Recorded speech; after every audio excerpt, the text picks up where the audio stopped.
Imagine that the most handsome, charismatic person stares you straight in the eye and says, "You're special. You look good, and you're good at what you do." He seems to know just what you like. He reads your innermost thoughts, and you feel like you've discovered a soulmate, a deep intimacy. You're experiencing one of those rare, fleeting moments that makes life worth living. Before you know it, you're involved in a deep, personal bond with a psychopath.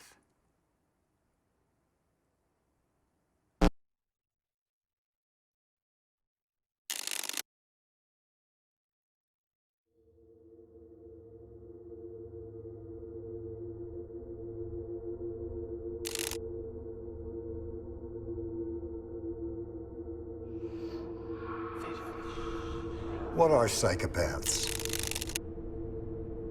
Do you know any? Personally?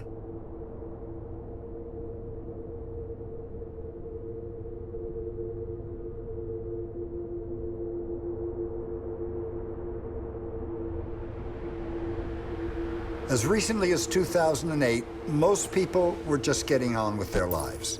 Their struggles, their joys, their victories, their defeat. And then came the financial crisis.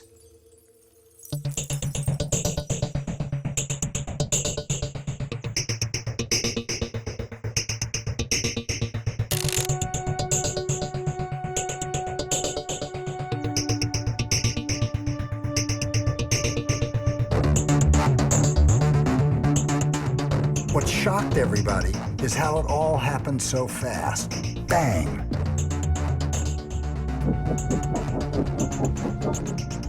People lost their homes, their jobs, their life savings, an entire way of life gone.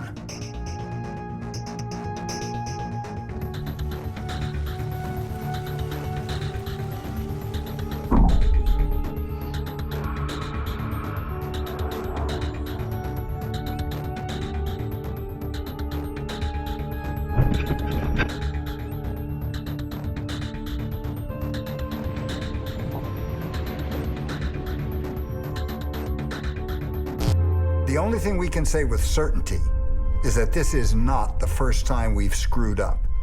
As a matter of fact, we're getting better at it.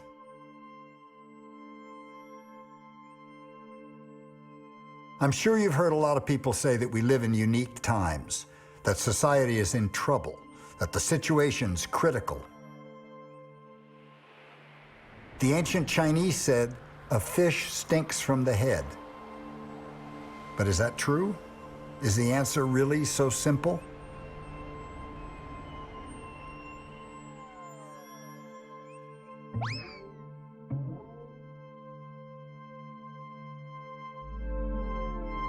Did you make the mess?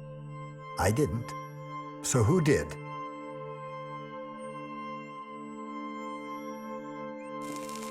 I think it makes sense to look for some explanation from the people who are in charge, at least for somebody to blame.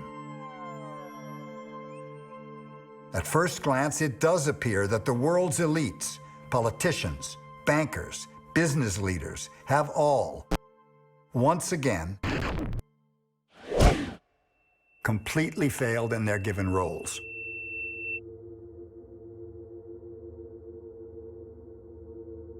What do we really know about people in power? We trust our lives to them. Their decisions affect millions.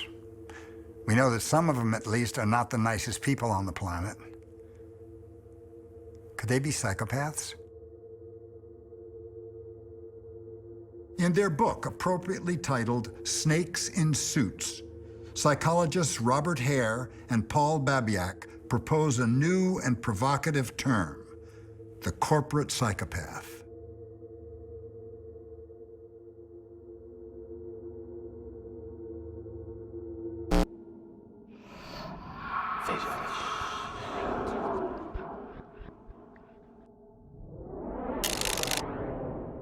Psychopath means crazy. Crazy. Crazy person? A crazy person. Crazy person. Very crazy person. Creepy people. Psychopath? Her. Him. Well, it's an individual who has a psychopathic personality. And psychopathy is a personality disorder. But they're able to work within a business or an industry or an organization. They're very different than what we commonly think about a psychopath as the serial killer.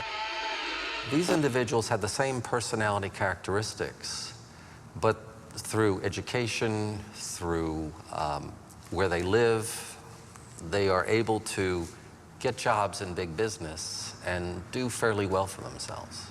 A psychopath is somebody who, as I've said before, is without a conscience. Not because he doesn't have the intellectual capacity to understand the difference between right and wrong.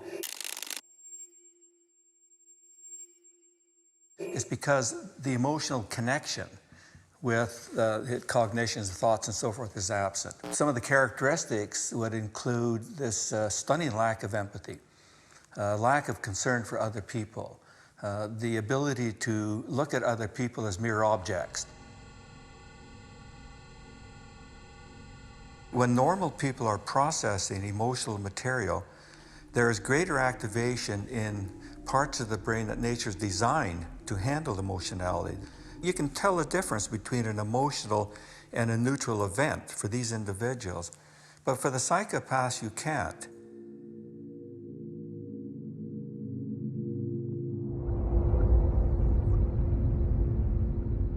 It looks like parts of limbic region, emotional brain, hippocampus, amygdala, don't function the same in psychopaths as they do in other people. These are individuals who are extremely egotistical, self-centered, lacking remorse for what they have done, knowing exactly what they're doing, and what they're doing is manipulating and deceiving other people for their own ends.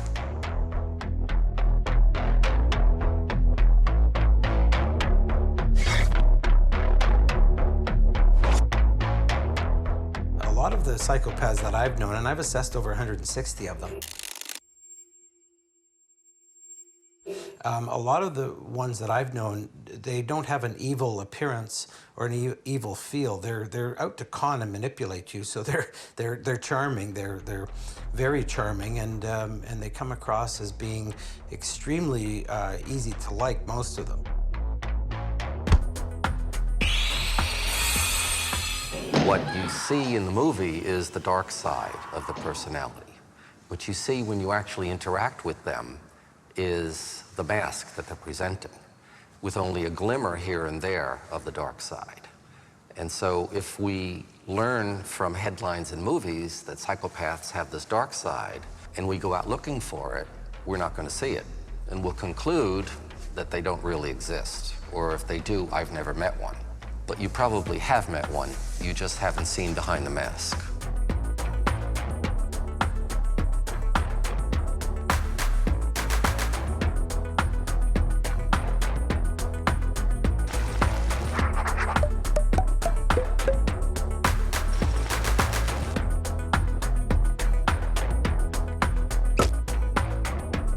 Fundamental mistake that most people make, and this includes not only the general public, but people like law enforcement officers who are trying to interrogate somebody, is the belief, the feeling that everybody else thinks and feels the way we do. That if there's an emotional event, say, look at that, doesn't that just rip your heart out? And you expect everybody to get the same reaction. But the psychopath is looking at it, and for him, it's a non-emotional event. When a psychopath is expressing an emotion, is it the Stanislavski method of acting? Is he actually feeling it, and he's able to project what's inside outside? And the answer is probably not. They're using facial expressions and hand movements, body language that seems appropriate to an underlying emotional state, but is fake.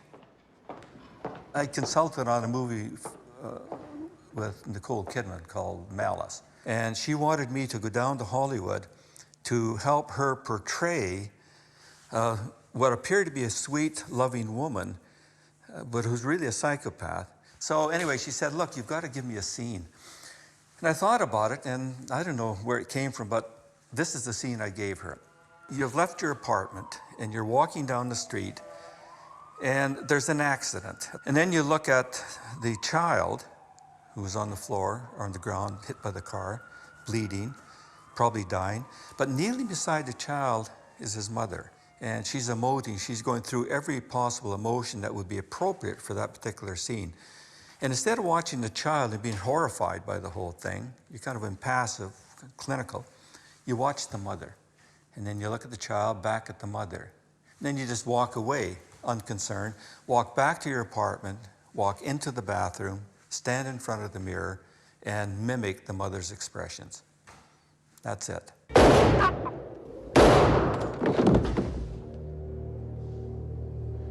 The psychopath has learned that there are certain facial expressions, forms of body language that are associated with what other people say is a particular emotion. Okay, I get psychopath. What's a sociopath?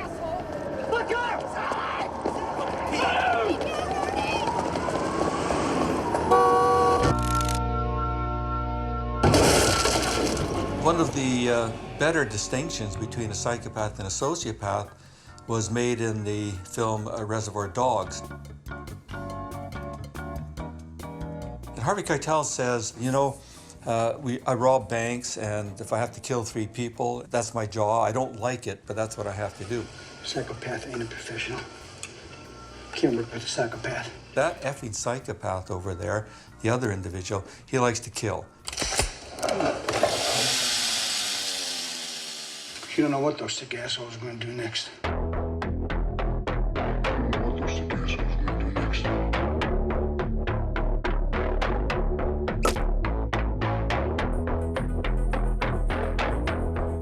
What we call the snake in suit, the white collar individual will get their needs met through more of the con manipulation or maybe the hardball attitude, right? Whereas they may not resort to violence like some of the people that I've dealt with that are incarcerated. But when I interview people with the psychopathy checklist, I will often take something out of my pocket and put it on the table. And I'll say, this is the most important thing for you right now. This is what you want the most. And I'll put it on the table, and the offender will be sitting over next to me, and we're doing this assessment. And I'll say, now, how are you going to get that? And with the psychopath, typically I will see the person sit back, and we call that duping delight. They look like, this is a little game. I'm gonna take you on this game. They're very competitive. They'll say, well, I'll ask you if I can have it. And I'll say, no, you can't have it. Well, I'll try to buy it off you, and I'll pick it up at that point because I know they're gonna grab it off the table if I don't. And I'll say, it's not for sale. And then I see that smirk again, and it's like, I'll get it. Well, how would you get it? And most of the time I'm assessing them, so they're smart enough to not tell me how they would get it, but they just look at me and say, I'll get it.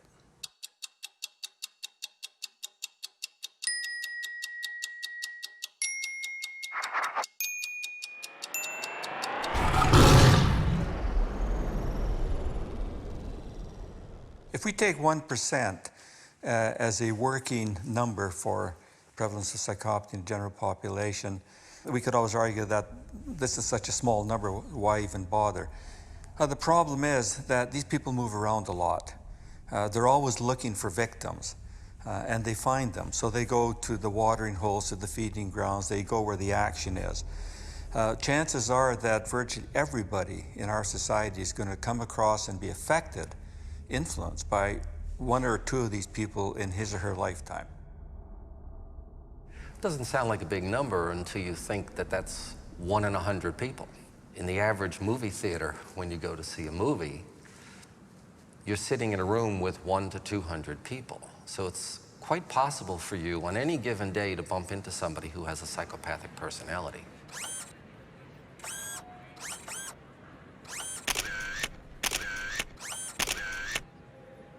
People would assume that because I've worked with this particular concept, psychopathy, for so long that I could spot them from 100 paces, and the answer, of course, is that I can't.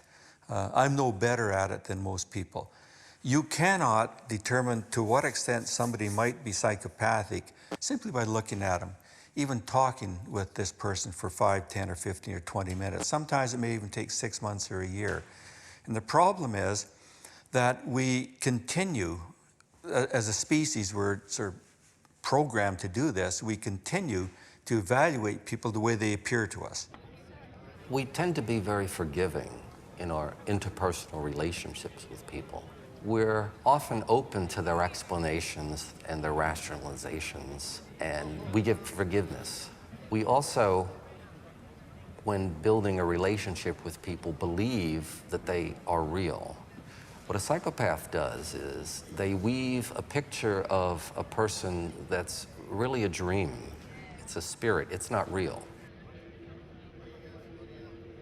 And you feel like you've discovered a soulmate, a deep intimacy.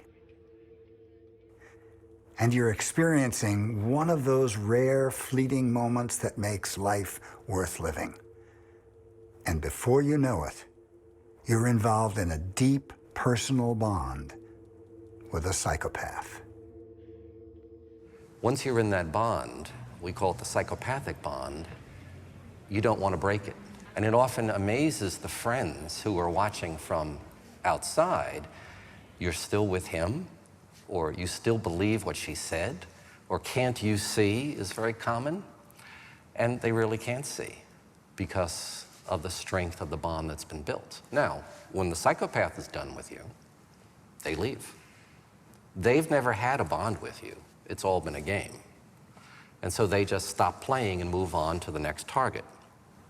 You're left with all these open wounds because you thought you had a relationship with this person. And it could be a business relationship, it could be a business partner, it could be somebody who you're married to, or a personal relationship, it could be a family member. And when it breaks, it hurts. And that's the psychological and emotional abuse that a psychopath, feeling no empathy, no remorse or no guilt, just moves on to the next target. It's the guy in the movie, what is that movie? Where he's in the shower and he kills the lady. Horror movies about him. They kill people. Insane. Murderer. Killing. Maniac. Criminal. Killer. Somebody like Charles Manson.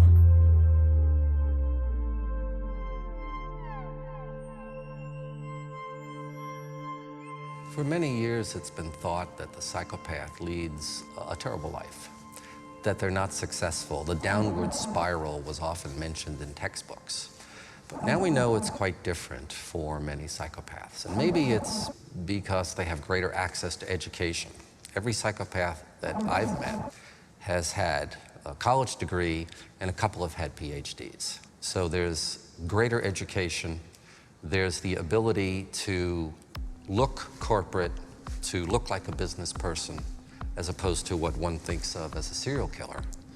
And somebody with a psychopath can put on the costume, talk the language, and have the certificate on the wall, and easily convince somebody who owns an organization or is hiring for an organization that they are the ideal employee.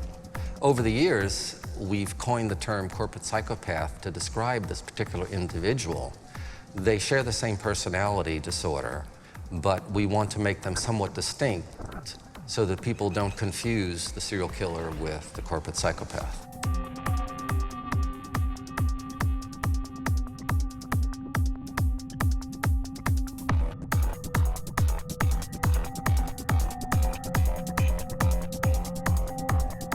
I think in the past, psychopaths flourished, but not nearly so much as they are right now, because the conditions have changed over the last 25 or 30 years. We had the introduction of the internet, for one thing.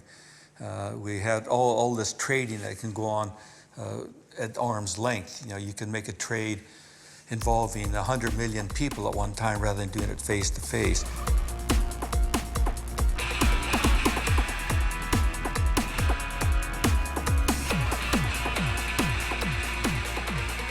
We have the collapses in the financial world, starting in the United States and other parts of the world now. You say, well, it was economic conditions. Well, I'm not an economist, so I don't know what had happened. But like everybody else, when I read through this stuff, I say, hold it, there are a lot of decisions made by individuals along these lines, and who are these individuals?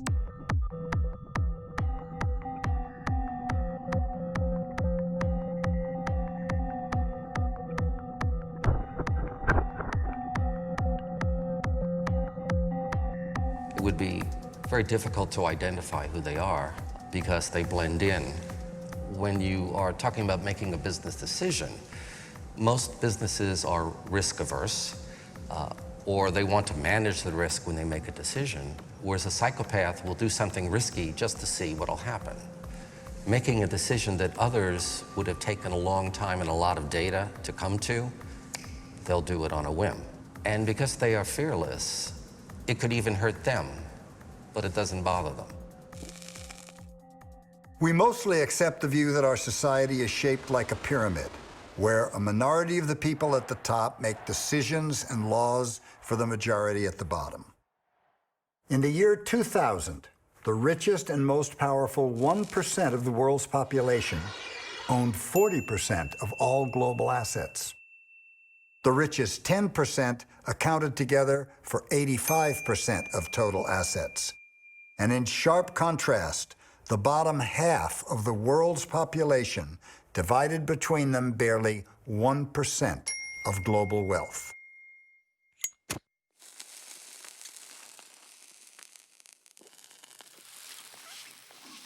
Now, it's not surprising when you remember the game of Monopoly. At the beginning, all the players start out as equals, and in the end, one person owns everything. Few people today know that the game was invented to demonstrate the strong tendency to concentrate wealth in the hands of a few. It goes to the inner roots of capitalism. With wealth comes power. You can't talk about psychopathy without bringing Bernie Madoff up. Now, I don't know whether he's a psychopath or not. I haven't evaluated him. I don't know of anybody who's done a formal evaluation on him. But anybody who can destroy the lives of tens of thousands of people, including close relatives and friends, is not your normal, loving kind of guy.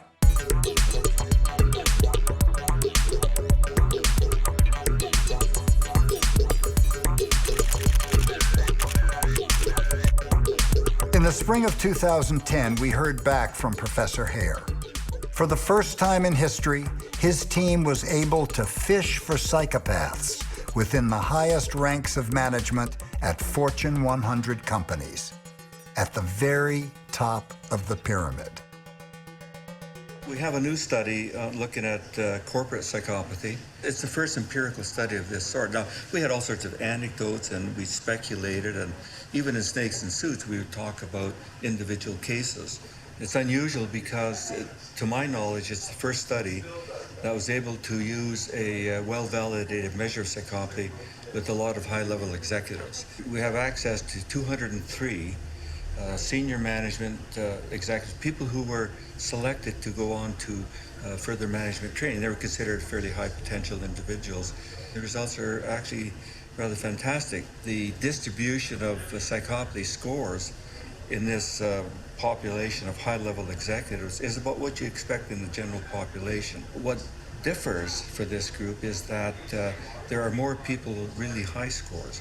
And some of them, I think 8 or 9 of the 203, had scores as high as the threshold that we use for research purposes to diagnose psychopathy, that is 30 out of 40. And this was kind of surprising to us, and we had a lot more who had scores of 25 or higher. These are very high scores.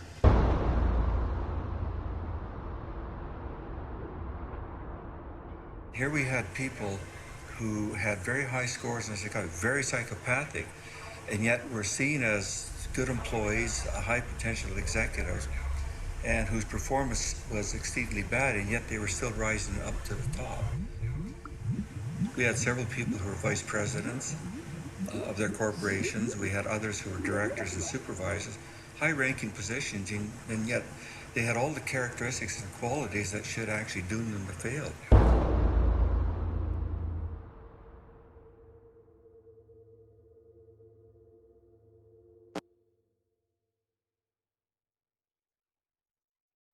So what's it like to be a psychopath?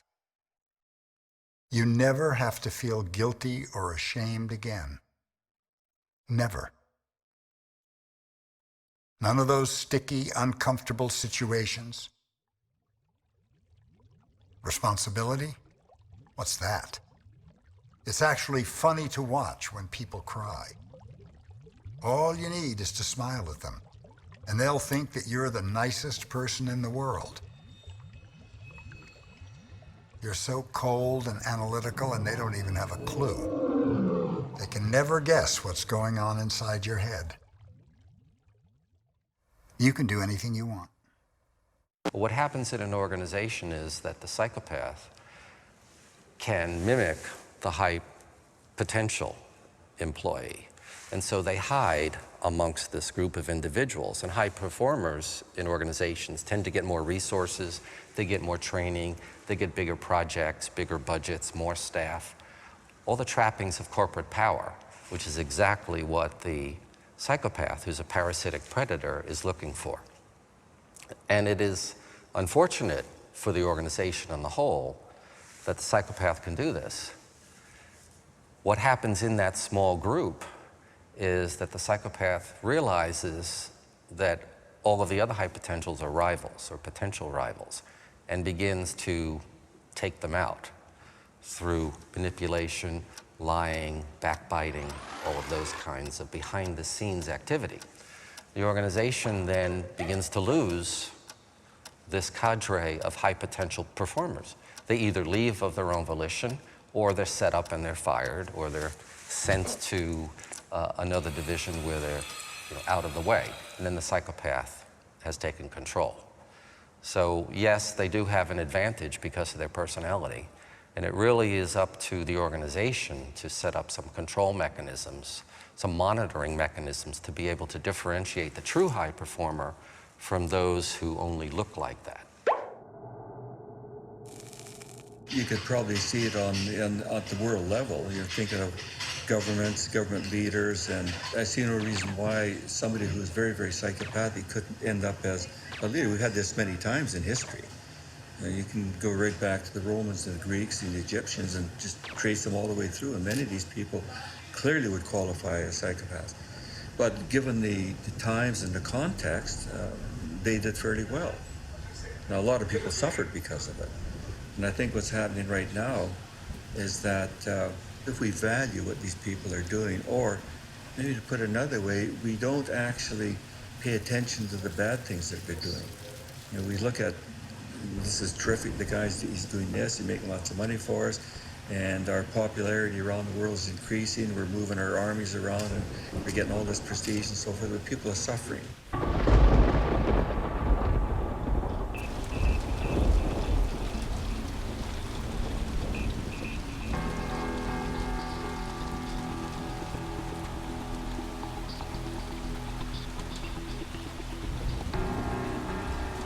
Okay, so what you already subconsciously knew has been proven, that the world, to some degree or another, is run by psychopaths. So what do we do with that? We go after them? We take them down? How? And is that really the problem? Are they the fishead?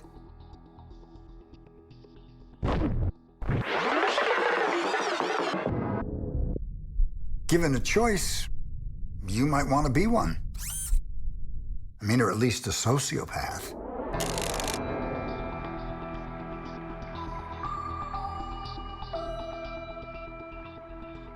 Now, it turns out there's a really easy way to do that. And millions of people around the world have already taken a bold step in that direction. The connection may not be clear at first, but it will reveal itself. I was at a funeral of my mother, and really beloved woman. And I have a relative passing around Valium. I said, what is this? They said, oh, it's okay, it'll make you not be nervous or depressed. I said, I'm grieving, I want to be nervous, I want to be depressed. As my mother's dead, if, you know, what is the whole point? They said, well, no, but don't you want to just be calm? I said, no, you're missing the whole point. The point of the reason you're at a funeral is not only to show respect to the dead, but to grieve, you know, to indicate to yourself how much you miss this person. And they couldn't even understand that message because their whole orientation has been so undercut, so brainwashed, if you will, by the pharmaceutical messages, whenever there's a problem, there's a drug for it.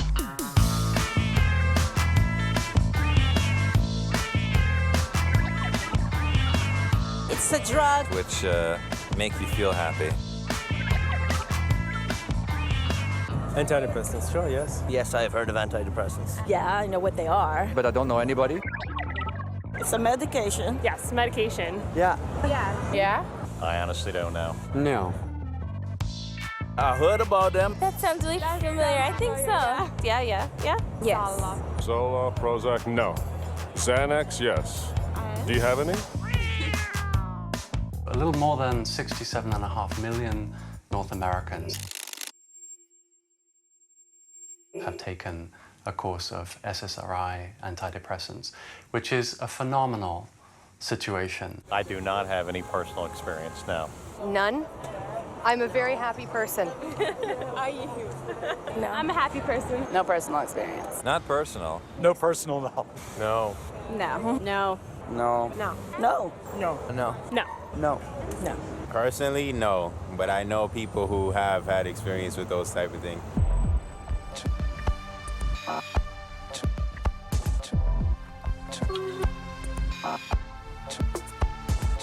People have been demanding the medical industry make them feel better for centuries. The first drug, which was probably demand-driven, was probably drugs like Valium. If you take it under the right circumstances and in the right dosages, you're going to feel better in the traditional sense. You know, you're going to get a buzz. And it was those drugs that really, I mean, before the antidepressants, were the blockbuster drugs. Huge numbers of these drugs were prescribed.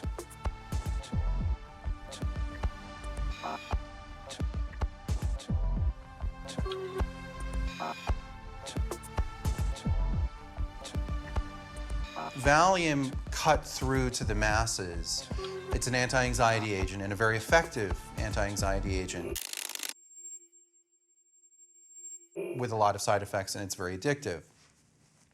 In the beginning, a little bit like Prozac, they thought that it didn't have many side effects. In 1987, when Prozac was approved for the market, it was promoted very heavily, but it became a blockbuster drug, in large part because the media just set off a phenomenon, the Prozac effect. It was on the cover of Newsweek in the early 90s. There was a very famous book called Listening to Prozac. Sales hit $1 billion, then $2 billion. $1 billion in sales, it represents what they call a blockbuster drug. Another critical moment that sort of brought it to the level that it's at now was the television marketing of drugs. Television ads for drugs were illegal in the United States until the late 90s. And that brought Prozac and Paxil and Zoloft into people's living rooms sort of on a nightly basis. Everybody with a sort of passing anxiety or depression or seasonal affective disorder can be potentially medicated or potentially diagnosed. You know, sibling relational problem, which is, having problems with your brother or sister. And to me, that's not psychiatry, that's not dealing with mental illness. The concentration on schizophrenia, on major depression, on bipolar disorder has been to a large degree diverted to the everyday anxieties, but we've diagnosed them and medicated them in extraordinary fashion. I don't know anybody that's depressed, but I do know that the people that do take them, they work for them. If they don't take them, they go back crazy. That's just about all I know. Well, it's just a mess being on antidepressants. They create as many issues as they solve. Oh, my father. He's another one. My father was on Prozac for a while. One of the ways that Prozac became so popular and the way the drug was marketed was that it would allow you to function better and to be more effective in a competitive society and sort of attempt to master those fears. For mild depression, or the appearance of mild depression, and the medication of that condition, the stigma is so far reduced that it's actually kind of cool, to be depressed, to be fucked up and messed up and stressed out, and concomitantly to be taking drugs for that. There is a consequence. These are serious drugs. And you see it on college campuses where it's become so little of a big deal that it's almost dangerous. In addition to the recognized problem of increased obsession with suicide, a litany of further side effects that actually when you compare those with the fact that people sometimes have been prescribed a drug because they're afraid of going to parties, the whole thing just becomes so surreal. How do you say, okay, I'm prepared to risk renal failure because I'm a little shy when I go to a party? I mean, it's absolutely absurd. I get it. People are taking these drugs which have a dubious effect, and they're taking them when they don't really have anything wrong with them. Why do I care?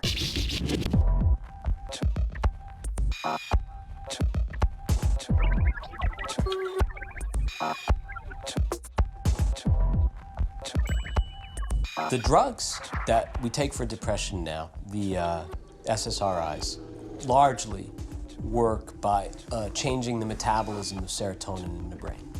One of the things that these drugs do seem to do pretty consistently when they're working is they sort of curtail or attenuate emotional life.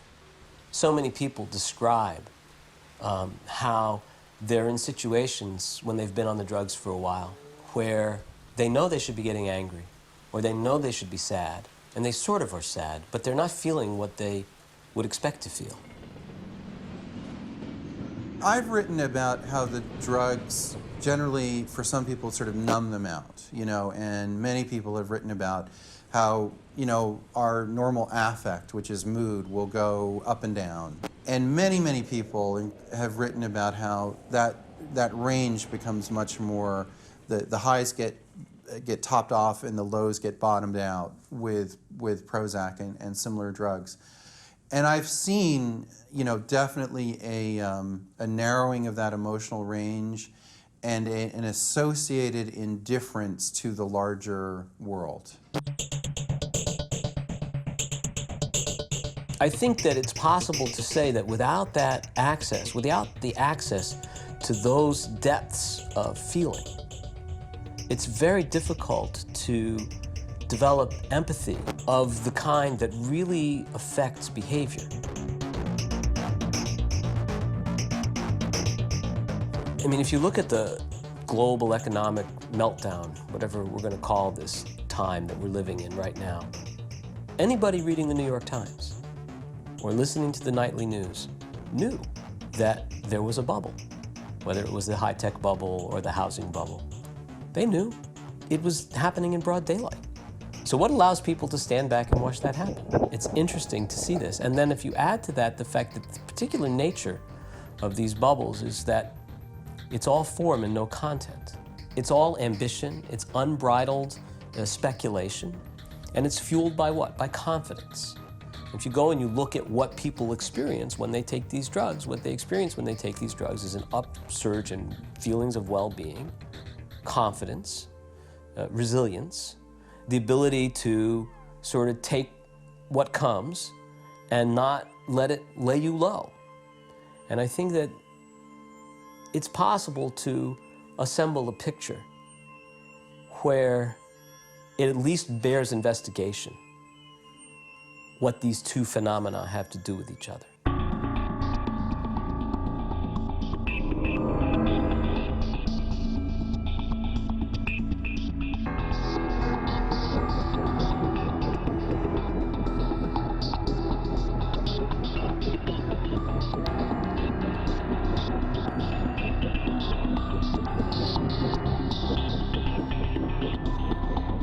fact that so many people have, in the financial markets have been taking antidepressants is a cause for worry when those people are not receiving enough feedback, gut-level feedback on the consequences of their decision.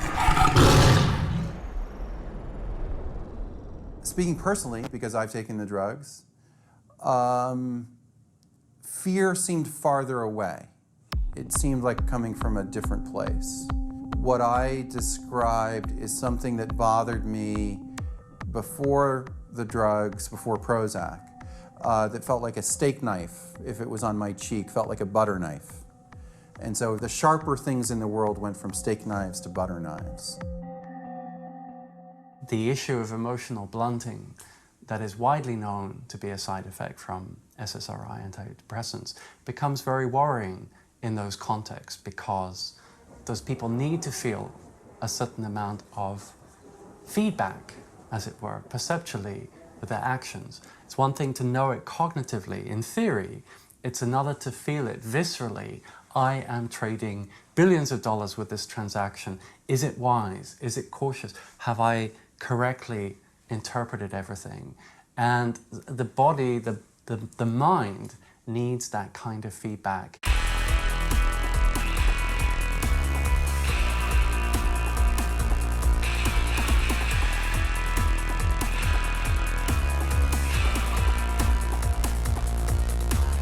You know, if you think about simple things that are supposed to underlie Western civilization, the categorical imperative, the golden rule, these ideas that somehow, because of your regard for other people, you must behave in a certain way, even if it's not a law, even if nobody told you to, but simply because you can resonate with that other person.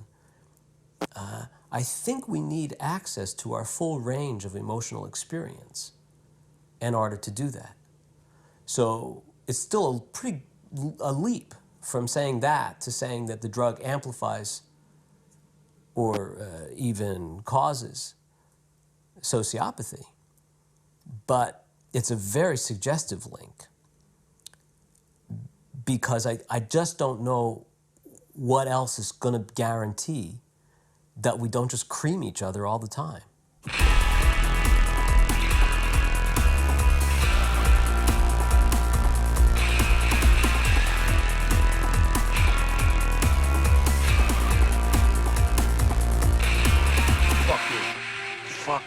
Fuck you, fucked up. Fuck you, fuck you, man. Fuck, fucking, fuck.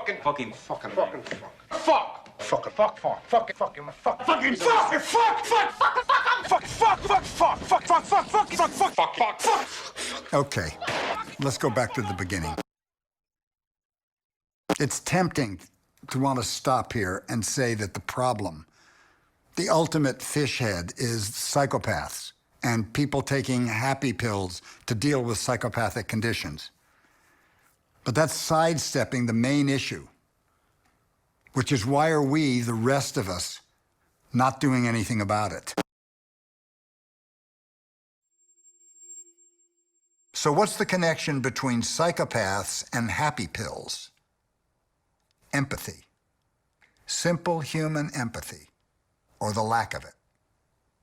Psychopaths don't have it, and happy pills kill it.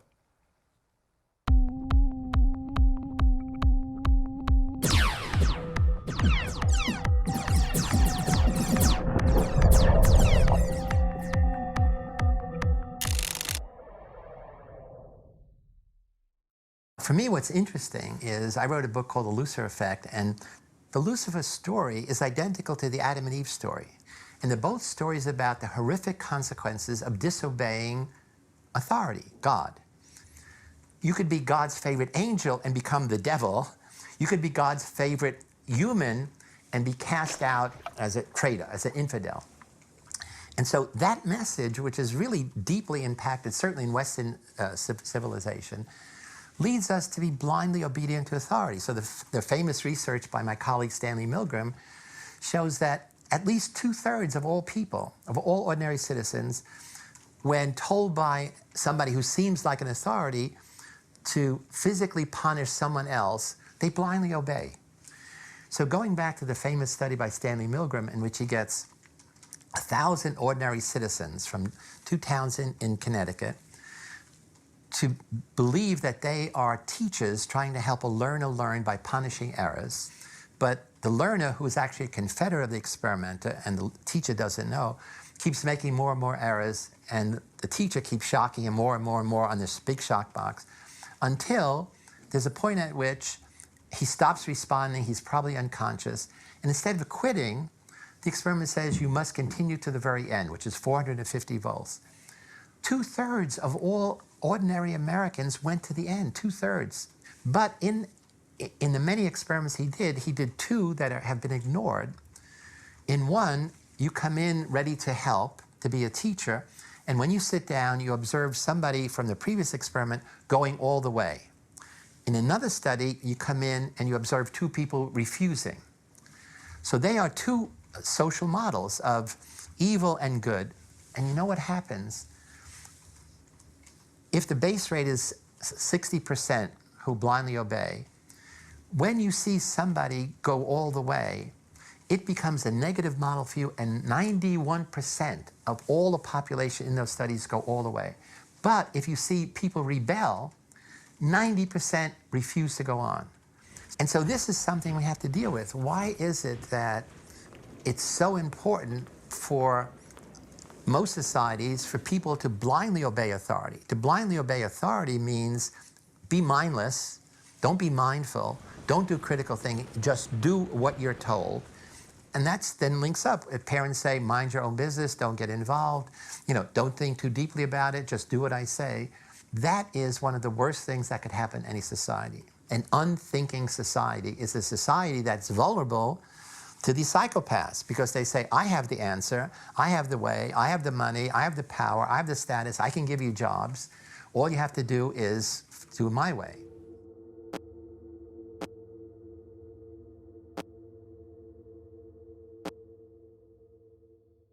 Long before corporate psychopaths, there was Hitler and Stalin and the others, and those totalitarian dictators had the same message. Give me your power and I will give you security or the illusion of security. And all you have to do is do what I tell you to do. Many people are willing to give up freedom because it has associated responsibility for the illusion of security. For somebody to say, okay, you're a good boy, you're a good child. Now go play in the corner and don't bother the grown-ups.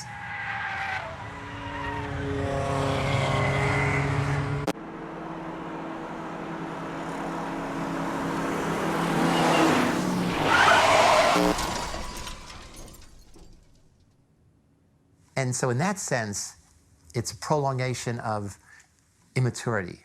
That is, as children, authorities, most parents, most teachers are good. Following their lead is good.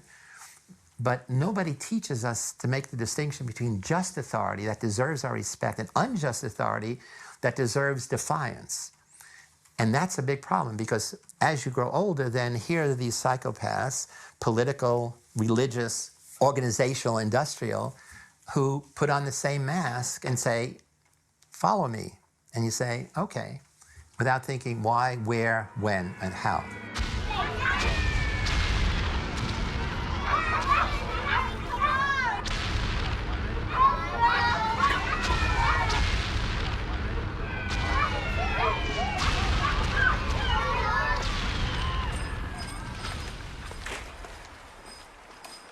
Well, I think the first thing I'd say to people is pay attention to your gut. I think a lot of people ignore the gut feeling, the instinct. And you've got instinct, and you should pay attention to it. I think, human beings are maybe the only animal species that will ignore that gut instinct.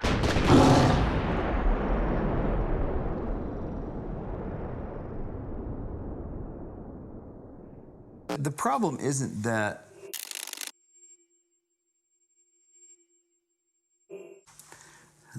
our leaders or our corporate managers are sociopaths, though some of them are, nor is it that the world is run by dark, shadowy figures that are malignant in their intention. I know these people, they're not that. But the organizations themselves and the systems are sociopathic. You can't expect them to have a conscience. You can't expect them to have a heart. You have to live within their nature. You can't regard nature itself as being evil. Nature doesn't have a valence. What does have a valence is the human heart and what it can express itself around through widening the circle of empathy.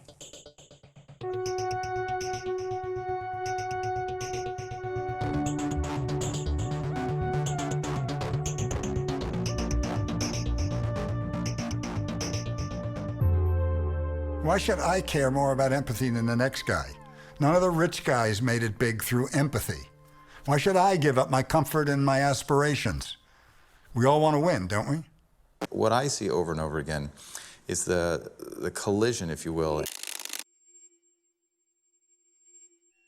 in the organizational systems. That you have somebody at the very top of the organization, and I work with a number of these people, and they're all making what I think most any of us would consider just extreme amounts of money. And if you think about the effect of this psychologically on the people, it becomes a situation where money and the desire for money simply begets more desire. And I think that's a very primitive, from what we understand about human psychology, that's a very primitive state of desire and appetite, to see it as limitless and to be able to almost devour anything. And usually in our own process of maturation, we have the experience of encountering limits, right? And we learn about reality testing and, well, I might want that or feel I could take all of that, but in fact, I understand my limits. And I think there is something certainly that goes on psychologically where those limits become removed.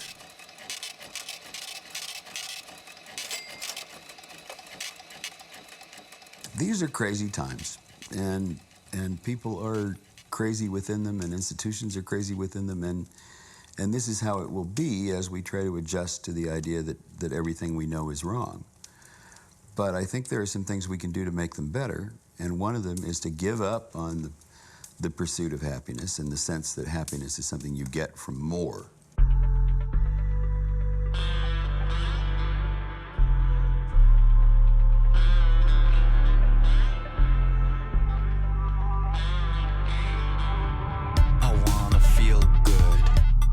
Consumer culture rests on dissatisfaction.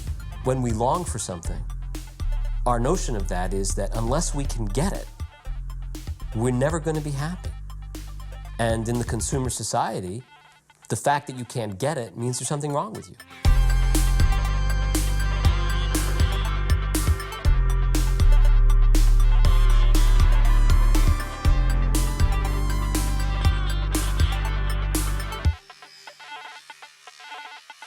For me, one of the problems is when you talk about good and evil, villains and heroes, it's really a sharp distinction. But really, there's a gray line between them, that no one who does evil ever thinks what they're doing is evil. Evil, there's a slippery slope, that we know evil begins with a small first step, signing a petition. In the Milgram experiments, is pressing a 15-volt switch that the person hardly feels. It's telling a racist joke, which doesn't seem so bad. But once you do that, once you cross the line between good and evil, then it becomes easier and easier to take the next step, the next step, the next step, until finally what you're doing is now irrefutably evil.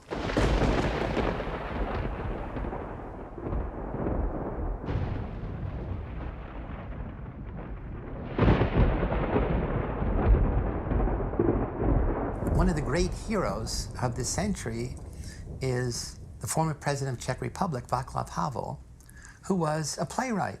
And he's faced with the terrible repression of the communist regime. And as a playwright, instead of going about his business writing plays, he now opposes it. He said, this is wrong. And he gets put in jail, and from jail he sends letters saying, this is wrong. This is wrong, a wrong way for the Czech people to live. And ultimately, he was able to persuade millions of people to change their passivity.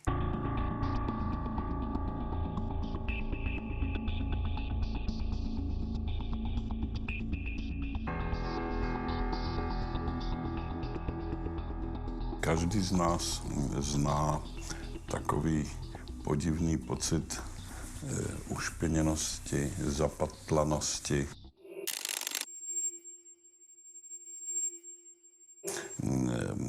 Pocit, který se nazývá výčitka svědomí. Když uděláme nějaký kompromis, o němž si nejsme jistí, jestli byl dobrý, tak na něj myslíme znovu a znovu a trošku se vlastně trápíme. I když ten kompromis nám možná usnadnil život ve srovnání se situací, která by nastala, kdybychom ho neučinili. Ale já osobně u sebe pozoruji to, že když se zachovám statečně, je to vlastně ze zbabělosti, protože se bojím, že se dostaví ten pocit té zalepkanosti, že jsem něco udělal špatně, že jsem udělal nežádoucí kompromis, že jsem uhnul a naopak, když něco udělám, u čeho vím, že jsem to udělal správně, tak mám až takový pocit lehké euforie. Před letošním 21. srpnem jsem řekl, že ještě nenastal okamžik, kdy jde o vše a je třeba vložit do hry celé své srdce. Mám pocit, že takový okamžik nadešel dnes.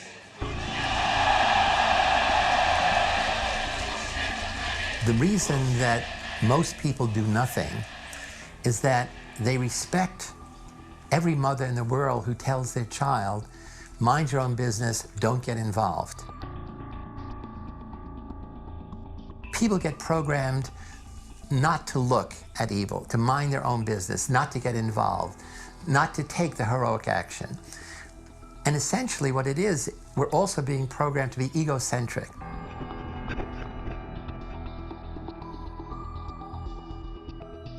Here it is. We're being told that one way or another, we're all part of the fishead. Well, even if we accept that, I mean, what is there to do? It's so big, there's nothing we can do. And if we're all going down, we might as well take a few pleasures along the way. Or can we maybe turn it around? Is there hope? Maybe. And maybe the hope is the same as the reason that we're in this mess together. Because we are in it together.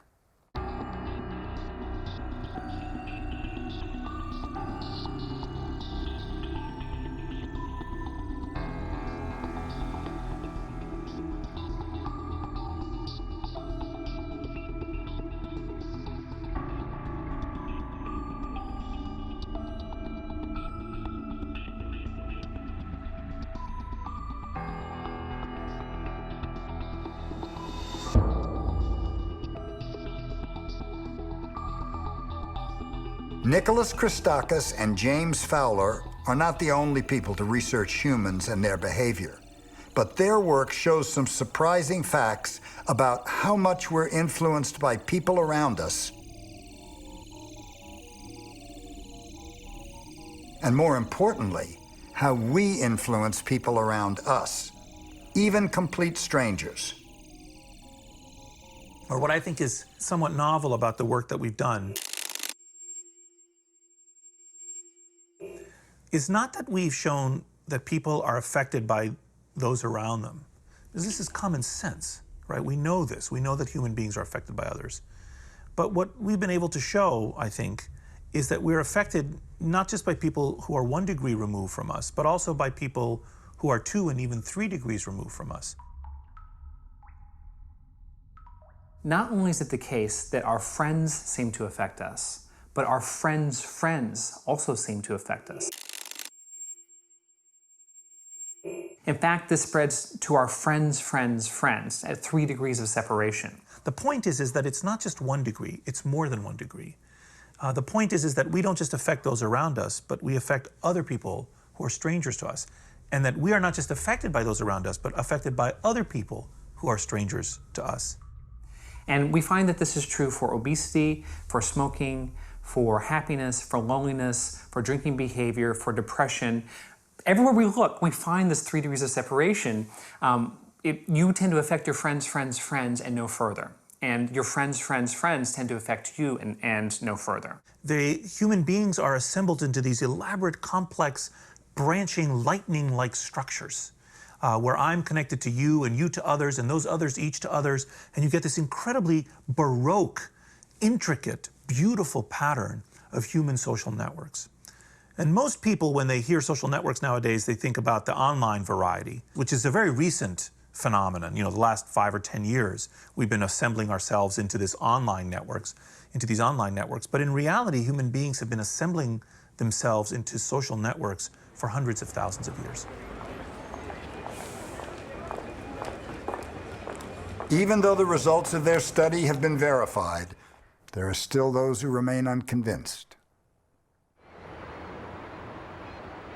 Especially in countries like the United States, where individualism is so strong, I think a lot of people think that they're the captain of their own ship, that they're making these decisions independently. And I think what our research really shows is that we don't make these decisions in isolation. We do make the decisions, but we're strongly influenced by the people that we're surrounded by. And it doesn't end there. It's not like our friends are operating under some different physical rules. They operate under the same rules that we are, and they're connected to people that we're not. And so it makes sense that we would all be connected in this way. You know, it's like a herd of buffalo.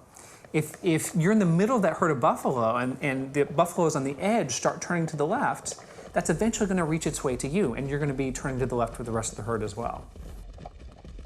A lot of people looking at the work that James and I have been publishing over the last few years have said that in some sense, our work delivers a whack to free will. That what our work shows is that people are not as incapable of independent decision-making as they thought. In fact, even things so deeply personal as your emotional state, or who you vote for, or what your body size is, would appear to be influenced to a significant extent by those around you, even people you don't know.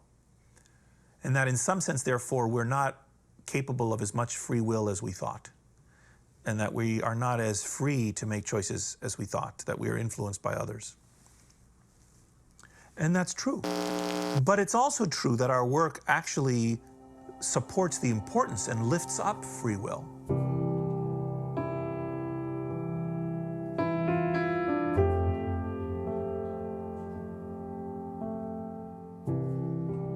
I believe that behavior is changed by having a social norm which says, this is the way we behave. This is the way it's acceptable.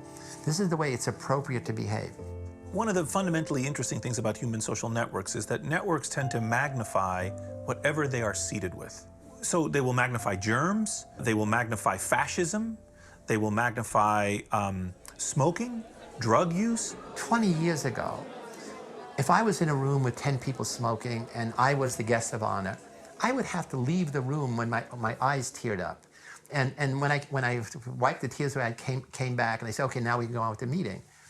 The social norm was smoking is okay. Now, if one person lights up, that person has to leave the room. Or now, in many, certainly in America, and certainly in West Coast, nobody lights up in public. So social norms are critical. So how do we change the norm away from me first to us first? So by promoting the notion of ordinary heroes, everyday heroes, we give the world a new social norm to say, your task in the world is not to seek power for yourself, it's to seek power for other people. What our generosity study shows is that if the good things that we do tend to ripple out so that the people around us copy those good things and that people around them copy those good things, it's also possible that some of those paths loop back to us. If you're exposed to people who treat you kindly and cooperate with you, then when the bell rings and you interact with new people who are strangers to you, you treat them kindly. And then when the bell rings and those people interact with still other new people, they treat those people kindly. So the way I am treated now ripples through the network and can affect complete strangers. So I absolutely believe that when you learn that you influence not just your friends, but your friends' friends and your friends' friends' friends, that it changes the way you see the world. When we looked at how happiness spread from person to person to person, and when we saw that it spread 3 degrees of separation, I started making a concerted effort to change my mood when I walked down the street and came home. James gives the example, which I agree with, that on your way home from work, if you make the effort to regulate your mood to the extent that you can. I would put on my favorite song, even if I was in kind of a bad mood, to try and just give myself a temporary boost so that when I walked in the door, that I could make myself happier and therefore make my family happier and everyone in their lives happier. If you see that, Betty is kind to Jane and Jane is kind to Sue and Sue is kind to Robert, you can see the signature of Betty's kindness to Jane in Sue's behavior with Robert, even though Sue and Robert never interacted with Betty. Well, this is all very nice, but, I mean, how do we know that doing something for others is worth the effort? Unless we're sure that it's going to pay off, we're probably not going to do it. I mean, we can cut our smoking, but does that mean that we can turn the world around? Do you think that being moral actually pays off? Yes. Yes. Absolutely. Absolutely. Definitely. Definitely. Definitely. Depending on the situation. It's as contagious as anything that would be bad, too. So I think the more we all do that, the more we spread it around. Everybody has the power to do so. It starts on me and passes it on to others. The reason why morality pays off is because we have an influence on the decisions of people around us. When they copy our moral behavior, then this is going to spread through the network, and it also has this tendency to ripple out and bounce back towards us. We surround ourselves with people who are doing good by doing good ourselves. And when we live in that kind of environment, I can't help but think that this is the way that we succeed, that we survive, that we reproduce these ideas, and we create a better future for ourselves.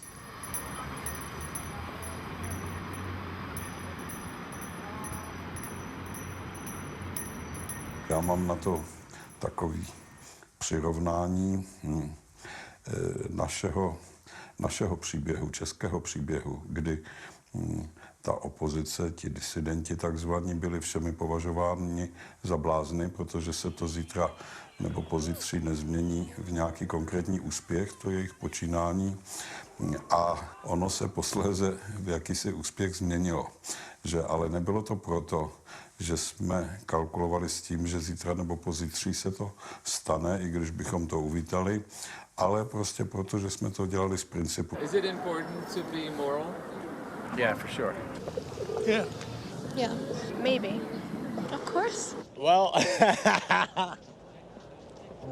Proč vlastně člověk páchá občas dobro, když o tom nikdo neví? No to je možné jenom proto, že ve vás dříme, byť nevědomně, jakýsi pozorovatel, který to všechno, co děláte, vidí.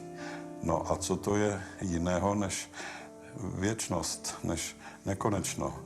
Něco, co přesahuje všechny myslitelné horizonty našeho počínání.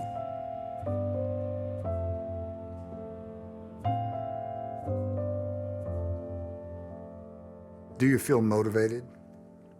Energized to do something? Maybe it's the piano music. If I could remind you, a few moments ago you briefly considered being a psychopath. It's okay.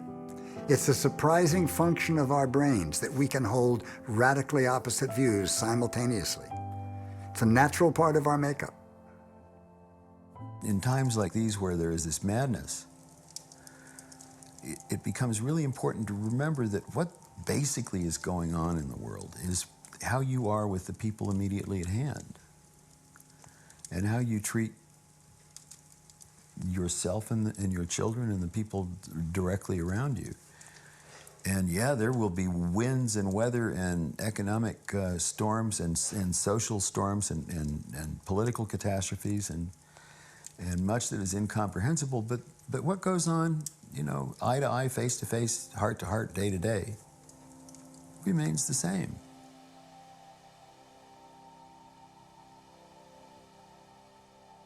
Všechno začíná u drobných věcí.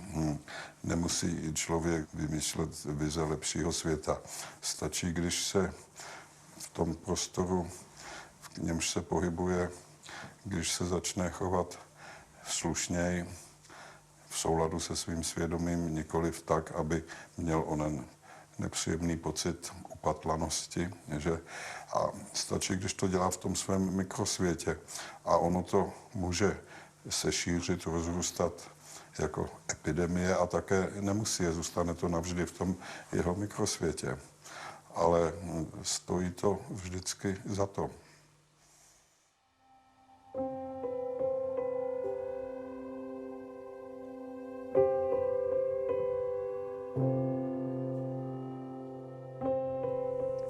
If I was always violent towards you, or gave you deadly germs, or made you sad, or gave you misinformation, you would cut the ties to me and the network would disintegrate. Therefore, the spread of some good and desirable properties, like altruism and love and happiness and ideas, is required to sustain and nurture the network. And similarly, the network is required for these desirable things to happen. So there's a very deep connection, we think, between social networks and goodness. And actually, we think that in a very deep level, human beings assemble themselves into networks because the benefits of a connected life outweigh the costs.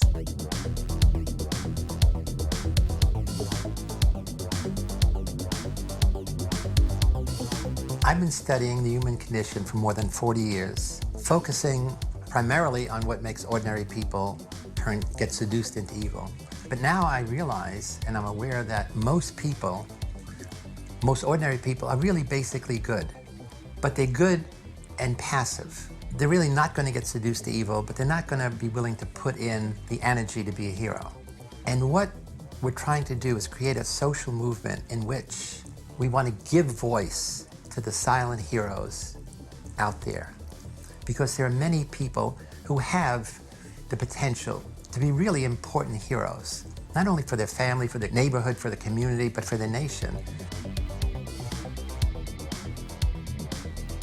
And so in the audience out there, there are many Vaclav Havels who are living in environments where there is injustice, where there are drug cartels, where there is corruption of various kinds, where there's bullying in almost every classroom. And it's our job to help amplify your silent voice. And it's your job to be willing to step across the line, to take action, to say, this is wrong.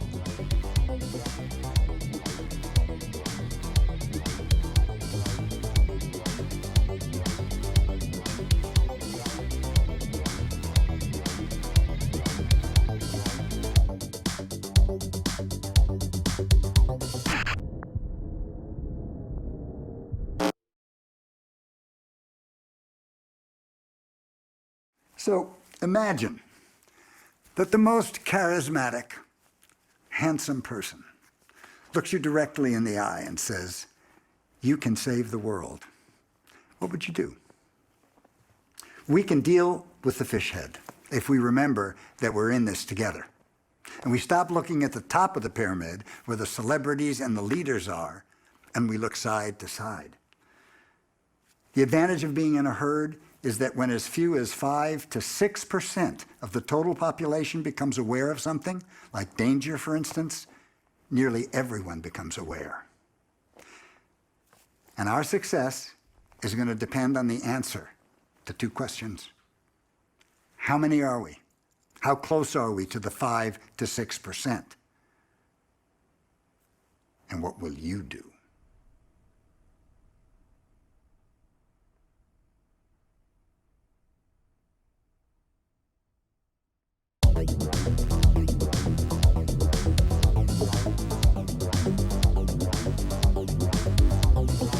So what it's like to be a psychopath. Responsibility, responsibility. You never had to feel good or shame. Never, never, never.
Johnson.